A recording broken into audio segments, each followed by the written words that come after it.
¿Cómo quizás fue tu primer reencuentro con esa obra o qué pensaste al comienzo, al ver las primeras cosas? ¿Cómo te involucraste con eso, con ese autor?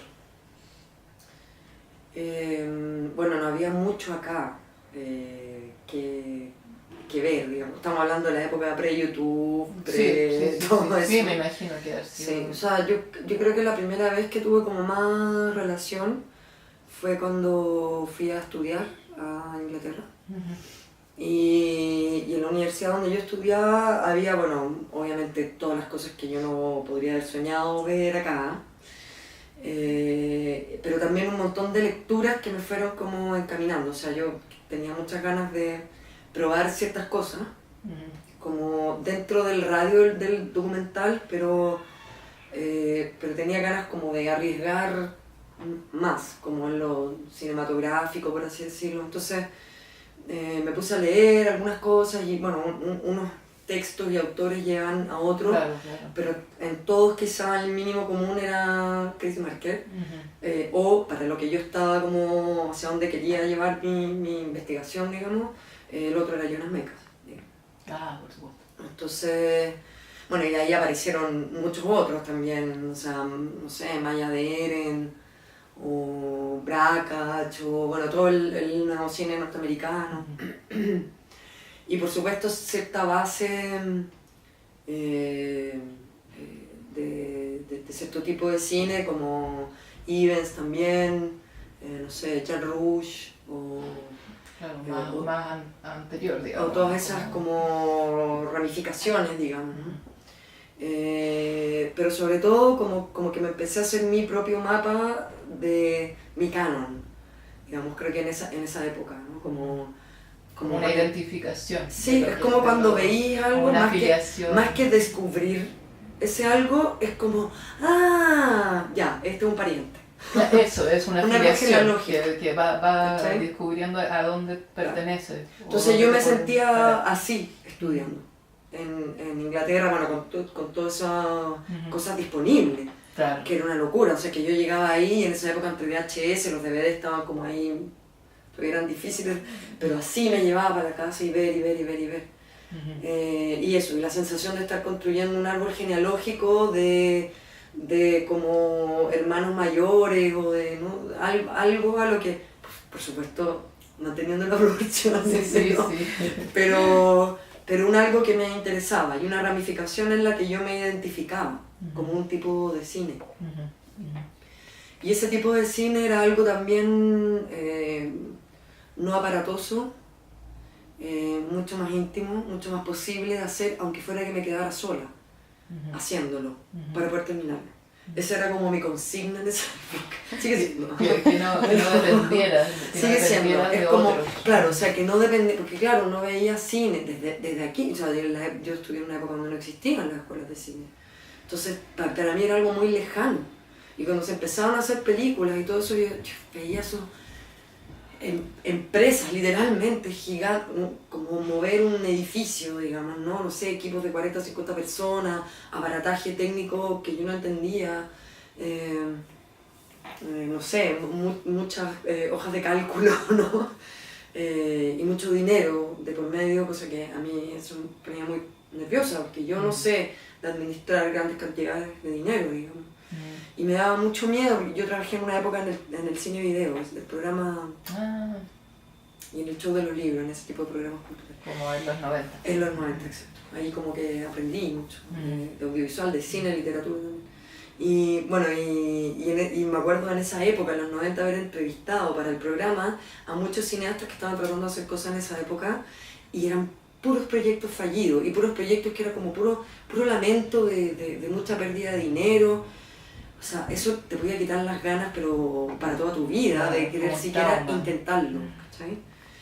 Entonces, pero bueno, igual seguía haciendo audiovisual, en la producción independiente, y como tenía muchas ganas como de probar, bueno, y empecé a ver qué cine era posible, un cine que fuera posible como para ser terminado por una sola persona, ¿no? Finalmente, si es que me quedaba sola, como cualquier idea que tenía era como, ¿pero la puedo realmente terminar sola? Sí, entonces es posible, o sea, vamos, le pongo la energía.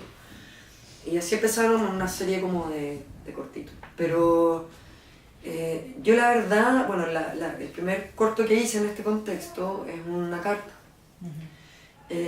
Pero yo no había visto Sin Sol todavía.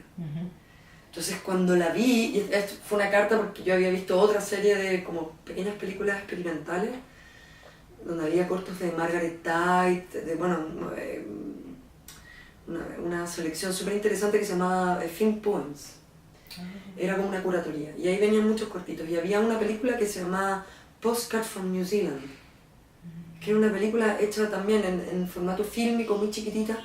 Y dije, wow, una postal fílmica. Y dije, era perfecto, como el formato. Bueno, y ahí terminé haciendo, también por una cosa de historia familiar, esto de escribir cartas de los inmigrantes y no sé qué.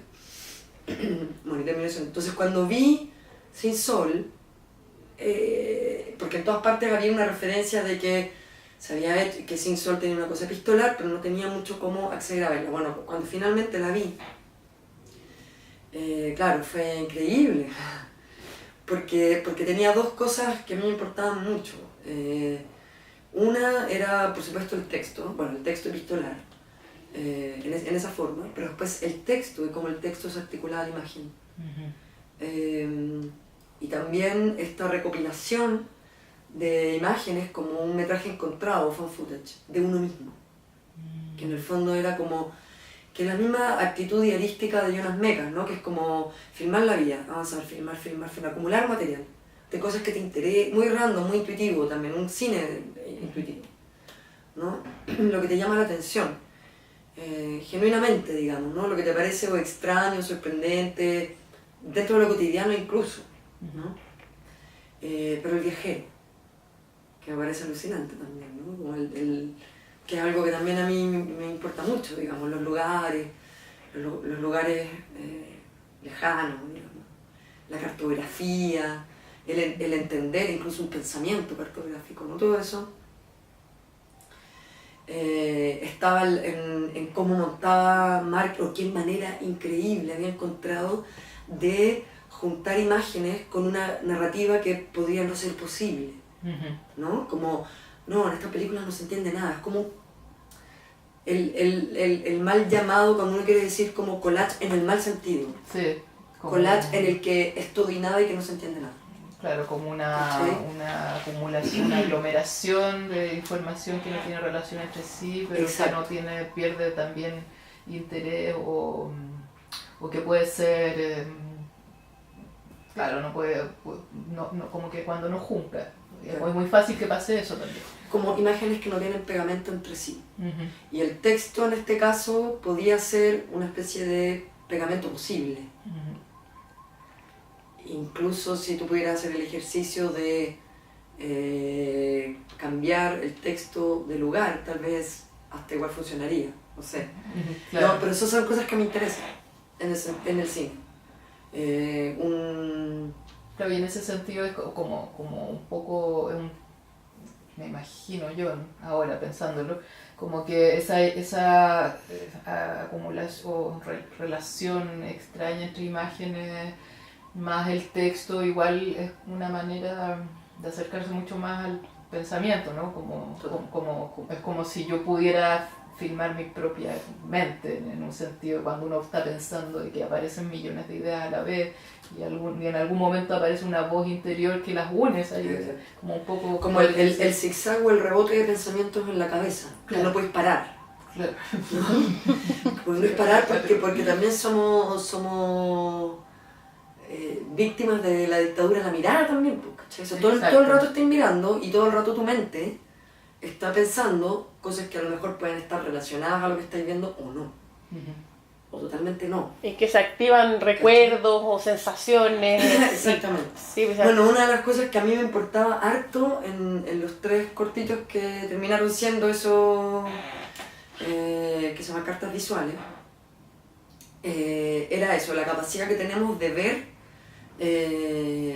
muchas cosas al mismo tiempo. Puedes ver lo que literalmente estás viendo, pero también el texto te puede hacer ver otra cosa, O sea, puedes estar mirando, no sé, un computador y el texto te habla de cómo pelar una manzana y puedes ver ambas cosas al mismo tiempo, sin problema, ¿no? O sea, el sonido te provoca. El sonido ambiente puede ser unos grillos y eso también es una visión. Tres cosas. Y al mismo tiempo todas esas cosas juntas te pueden estar haciendo recordar algo o 4, 5, ¿cuántas cosas somos capaces de ver al mismo tiempo? Claro, y en ese sentido tiene que ver como una cosa de capas. Probablemente. Hay una forma misteriosa de cómo funcionamos o como biológicamente. Quizá es como, se puede entender como cuando componen música, como que hay como distintas... Puede ser, el otro día una amiga me hablaba como de los estratos geológicos, por ejemplo. Que en un mismo plano, en la misma, tienes muchos tiempos. ¿No? Como en un mismo espacio, muchos tiempos. ¿Sí? Esto es como medio parecido. Tal vez al revés, un mismo tiempo, muchos espacios posibles. Entonces, esas eran ideas que me interesaban un montón. Me interesaba un montón, bueno, la relación del texto con la imagen. Cómo se articula. Si en un punto tiene que ser literal o si efectivamente puede partir para un lado nada que ver y te hace asociar cosas. Y ahí hay una cosa que me sigue perturbando mucho, que lo dice Godard también, que es como la asociación lejana y justa del montaje. O sea, cómo estas imágenes que no tienen nada que ver, quizás entre una y otra,